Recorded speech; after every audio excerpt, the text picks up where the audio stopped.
Dear students, in previous video we have solved one example based on RL circuit. So now in this video we are going to study the circuit with a resistance and capacitance in series, or it is also called as RC series circuit. Okay. So आपण या व्हिडिओमध्ये काय बघणार आहोत, RC series circuit बघणार आहोत. त्यासाठी आपण एक डायग्राम घेतलेली आहे. This diagram is consisting of one resistance and one capacitor in series. Okay, and there is one voltage supply V. म्हणजे थोडक्यात काय, टोटल व्होल्टेज किती आहे तर V आहे, R आणि C दोघांचं मिळून. टोटल करंट फ्लो होतोय I, जो की R आणि C मधून कॉमन असणार आहे. ओके, सो असं एक सर्किट आहे. आता सपोज आपल्याला फाइंड आउट करायचं आहे voltage drop across the resistance R. Okay, so first आपण काय कॅल्क्युलेट करणार आहोत तर व्होल्टेज ड्रॉप अक्रॉस R. मग त्याचा फॉर्म्युला काय मिळेल, obviously according to diagram voltage drop across the R आपण VR कन्सिडर केलेला आहे. So VR is equal to total current I into resistance according to Ohm's law. बरोबर, voltage drop across the resistance आपल्याला कसा मिळतो, I into R मिळतो. So हे एक इक्वेशन झालं. त्यानंतर आपल्याला फाइंड आउट करायचं आहे that is voltage drop across capacitor. Okay, so त्या कॅपॅसिटरच्या अक्रॉसचं जेव्हा आपल्याला व्होल्टेज फाइंड आउट करायचं असतं त्यावेळेला ते कसं मिळणार आहे, मेन म्हणजे करंट इंटू रेजिस्टन्स हा ओहम्स लॉ आहे. पण कॅपॅसिटरच्या अक्रॉस जे काही म्हणजे त्याच्या तिथे रेझिस्टन्स नसतो, तर तिथे काय असतो, इंडक्टिव्ह रिॲक्टन्स, किंवा आता इथे कॅपॅसिटर आहे म्हटल्यानंतर कॅपॅसिटिव्ह रिॲक्टन्स असणार.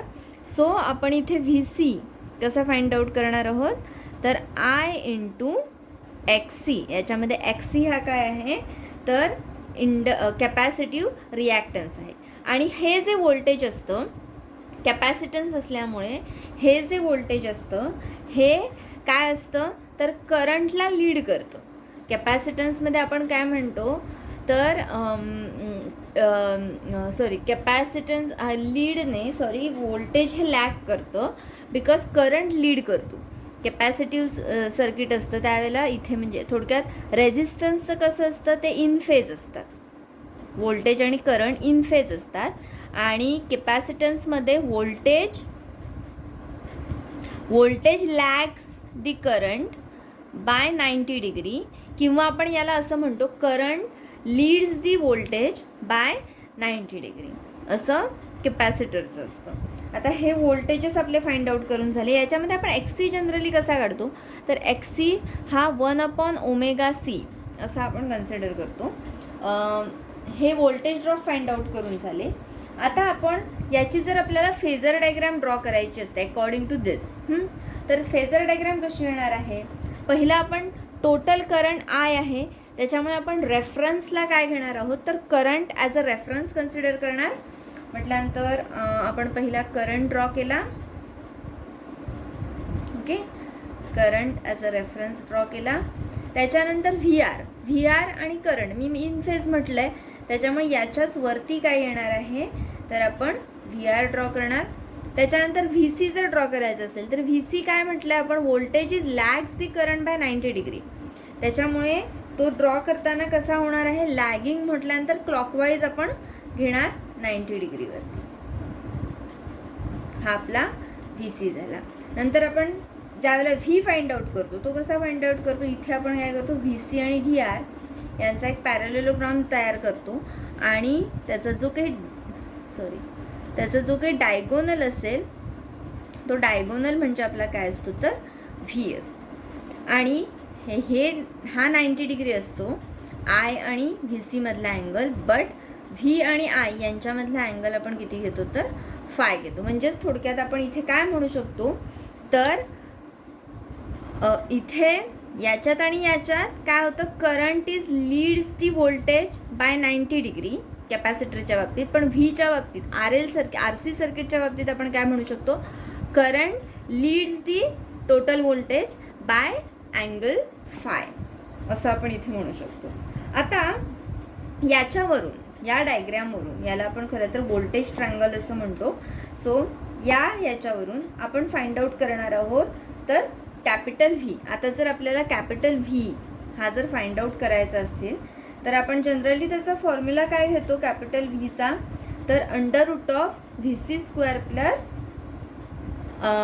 V R square. म्हणजे कुठला थेरम, पायथागोरस थेरमनुसार जर बघितलं तर काय म्हणतो आपण, डायगोनलचा स्क्वेअर किंवा हायपोटेनियसचा स्क्वेअर इज इक्वल टू काय असतं, ॲडजसंट साईडचा स्क्वेअर. हा व्ही सी म्हणजे हा पण व्ही सीच ना, त्याचा स्क्वेअर म्हटल्यानंतर आपल्याला टोटल व्ही कसा मिळणार आहे, V is equal to under root of, sorry वर घेते जरा, under root of V C square plus V R square. Now just put the values of V C and V R. We have calculated already here. So तर values जर put केल्या तर कसं होईल, V C म्हणजे I X C square bracket square obviously plus I R square, बरोबर. मग याच्यामधून आय स्क्वेअर कॉमन घेतो, म्हणजे आय आपण दोन्हीला सेपरेट स्क्वेअर देणार. वाटल्यास मी ती स्टेप इथे लिहून घेते, under root of I square into X square plus I square into R square. Just आपण हा स्क्वेअर आहे तो ब्रॅकेटला स्क्वेअर असल्यामुळे सेपरेट दिला. आता याच्यातून आय स्क्वेअर कॉमन येतोय, तो आपण कॉमन काढला, आय स्क्वेअर कॉमन काढला. सो ब्रॅकेटमध्ये काय राहिलं, X C square plus R square. मी आर जरा सुरुवातीला लिहिते फक्त, म्हणजे R square plus X C square असं लिहून देते. आता ह्याला पुन्हा अंडर रूट आपण सेपरेट दिलं, तर याला जर आपण सेपरेट दिलं तर तिथे आय शिल्लक राहणार आहे, बिकॉज स्क्वेअर आणि स्क्वेअर रूट कॅन्सल होणार. म्हणून I into under root of R square plus X C square. Okay, so अशी आपली आयची व्हॅल्यू मिळाली. मग व्ही इकडे आहेच ना, मग हा आय इकडे गेला तर काय होणार आहे, V upon I is equal to under root of R square plus X C square. And you know the value of V upon I. V upon I म्हणजेच काय असतो, तर झेड, बरोबर. इथे जर बघितलं तर बघा, व्ही अपॉन आय म्हणजेच काय मिळणार आहे आपल्याला, रेझिस्टन्स ना, अकॉर्डिंग टू ओहम्स लॉ. म्हटल्यानंतर इथे रेझिस्टन्सच्या ऐवजी ह्या टोटल ह्याचा इम्पिडन्स आपण कन्सिडर करणार. म्हणून इथे झेड इज इक्वल टू आपल्याला काय मिळतो, under root of R square plus X C square. So this is the impedance. Okay, impedance of R C circuit. Got it. So अशा पद्धतीने आपण काय करणार आहोत, तर त्याचा इम्पिडन्स फाइंड आउट करणार आहोत. पॉज करून लिहून घ्या सर्व. ओके,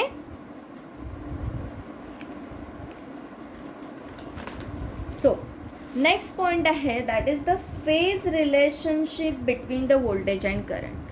व्हॉट, फेज, पॉइंट लिहून घ्या, phase relationship between voltage and current. Okay, आता हे फेज रिलेशनशिप कसं फाइंड आउट करायचं, तर याच ट्रायंगलवरून, व्होल्टेज ट्रायंगलवरून आपल्याला टॅन फाय, म्हणजे हा व्ही सी असल्यामुळे हा सुद्धा व्ही सीच येतो. मग tan phi is equal to काय मिळणार आहे, तर टॅन म्हणजे opposite upon adjacent. Opposite V C आहे आणि ॲडजसंट व्ही आर आहे, पण हे इकडच्या क्वाड्रंटमध्ये म्हणजे डाऊनवर्ड असल्यामुळे आपण ह्याला निगेटिव्ह कन्सिडर करणार. म्हटल्यानंतर आपल्याला टॅन फाय काय मिळणार आहे, तर minus V C upon V R according to this triangle, minus V C upon V R. पुन्हा तेच केलं, जर व्ही सी आणि व्ही आरच्या व्हॅल्यू पुट केल्या तर minus I X C, V सीची value minus I X C होणार आणि व्ही आरची व्हॅल्यू आय आर पुट केली, आय कॅन्सल, म्हणजे एक minus X C upon R हा आपल्याला टॅन फाय मिळाला. ओके, आणि तशाच पद्धतीने जर आपल्याला कॉस फाय काढायचं असेल, ओके, तर कॉस फाय कसा मिळेल, याच ट्रायंगलवरून. सो जर तुम्ही बघितलं, सॉरी, आपण ज्यावेळेला पॉवर फॅक्टर कॅल्क्युलेट करतो त्यावेळेला हा नाही, तर आपल्याला ह्या फेजर डायग्रामला आपल्याला इम्पिडन्स ट्रायंगलमध्ये कन्व्हर्ट करायला लागतं. म्हणजे काय, तर हा जो ट्रायंगल असतो इथला, या ट्रायंगलला आपल्याला डिव्हायडेड बाय आय करायला लागतं, म्हणजे आपल्याला इम्पिडन्स ट्रायंगल मिळतो. मी आधी पहिल्यांदा तो बेसिक ट्रायंगल ड्रॉ करून घेते. अशा पद्धतीचा तो ट्रायंगल आहे. याच्यामध्ये ही जी व्हॅल्यू आहे ही आपली कॅपिटल व्हीची आहे, म्हणजेच त्याला आपण आय झेड म्हणतो. कॅपिटल व्ही म्हणजेच आय झेड. त्याच्यानंतर हा व्ही सी म्हणजेच आय एक्स सी, आणि हा व्ही आर म्हणजेच आय आर. ओके. आता ह्या सगळ्याला आयने डिव्हाइड केल्यानंतर आपल्याला इम्पिडन्स ट्रायंगल मिळतो. म्हणजेच काय, तर आर एक्स सी आणि झेड. म्हणजे कसा होतो बघा तो, खरं तर मी इथे लागवायला पाहिजे होतं. मी आता इथेच हे रब करते. म्हणजे आयने डिव्हाइड केलं तर हा आय आणि खालचा आय कॅन्सल होतो, म्हणजे इथे आर शिल्लक राहणार, नंतर इथे एक्स सी शिल्लक राहणार, मी इथे परत लिहिते वाटल्यास, आणि इथे आपला झेड शिल्लक राहणार आहे. म्हणजे हा झाला आपला इम्पिडन्स ट्रायंगल. आता ह्या इम्पिडन्स ट्रायंगलवरून आपण कॉस फाय फाइंड आउट करणार आहोत. हा फाय आहे ऑब्व्हियसली. मग कॉस फाय म्हणजे काय, तर ॲडजसेंट अपॉन हायपोटेनियस, म्हणजे कॉस फाय मिळतो. म्हटल्यानंतर कॉस फायची व्हॅल्यू कशी येईल, ॲडजसेंट साईड, फायची ॲडजसेंट साईड कुठली आहे, आर आहे, म्हटल्यानंतर आर बाय झेड होणार आहे ते. सो आपल्याला काय मिळालं, कॉस फायची व्हॅल्यू आर अपॉन झेड. आणि कॉस फाय म्हणजेच काय आहे आपला, तर पॉवर फॅक्टरसुद्धा आहे. सो अशा पद्धतीने आपण ते कॅल्क्युलेट करू शकतो. आता हेच जर आपल्याला वेवफॉर्ममध्ये दाखवायचं असेल, म्हणजे ह्याचं जे नेचर आहे हे आपल्याला वेवफॉर्ममध्ये दाखवायचं असेल, तर कसं येणार बघा.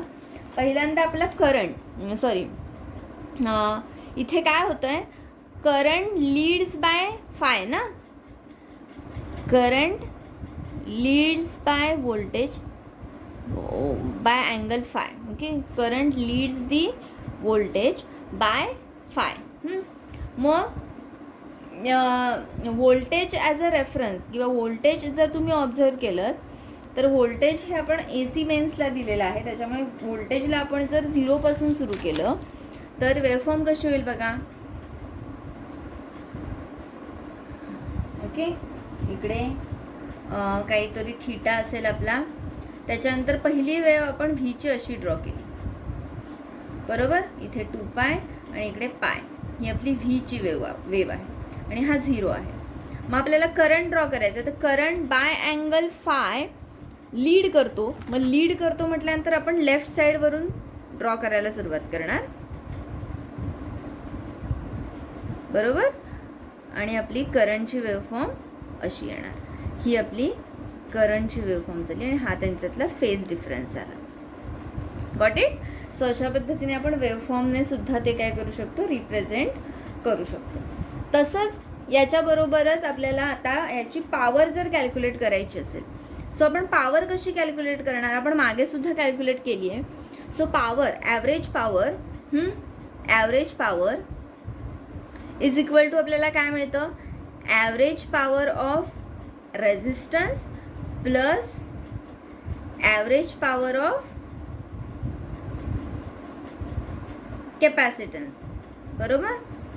Average power of resistance plus average power of capacitance. But for the purely capacitive circuit the average power is 0. Positive आणि निगेटिव्ह अशा वेवफॉर्म्स एकमेकांना कॅन्सल होतात. त्याच्यामुळे आपल्याला average power is equal to काय मिळते, तर ॲव्हरेज पॉवर ऑफ आर मिळते. ॲव्हरेज पॉवर ऑफ सर्किट म्हणजे P is equal to average power of R मिळतं. आणि ॲव्हरेज पॉवर ऑफ आर आपण फाइंड आउट कसा करतो, मागे आपण केला होता, I² R असं कन्सिडर करतो. मग आय सेपरेट देताना एक आय याला देतो आणि एक बाहेर सेपरेट ठेवतो. I इंटू आर म्हणजेच काय असतं, तर व्ही, बरोबर ना, VR इंटू आय, बरोबर. आणि VR म्हणजेच काय, तर VR म्हणजेच V cos phi according to this voltage triangle. जर तुम्ही VR कॅल्क्युलेट केला तर VR म्हणजे आपल्याला कसा मिळणार आहे, तर V इंटू कॉस फाय. ह्या ट्रायंगलमध्ये जर तुम्ही कॉस फाय काढलात तर तो तुम्हाला कसा मिळणार, VR अपॉन व्ही ना. मग आपल्याला VR काढायचं असेल तर हा V इकडे मल्टिप्लाय होणार, म्हणून मग आपल्याला काय मिळणार आहे, cos phi is equal to VR is equal to V into cos phi into I, म्हणजे आपण फायनली कसं लिहू शकतो, V I cos phi. So this is the power in R C series circuit. Got it? So अशा पद्धतीने आपण R C circuit आता बघितलं आहे. नेक्स्ट ह्याच्यामध्ये व्हिडिओमध्ये आपण याच्याशी रिलेटेड एक प्रॉब्लेम बघणार आहोत.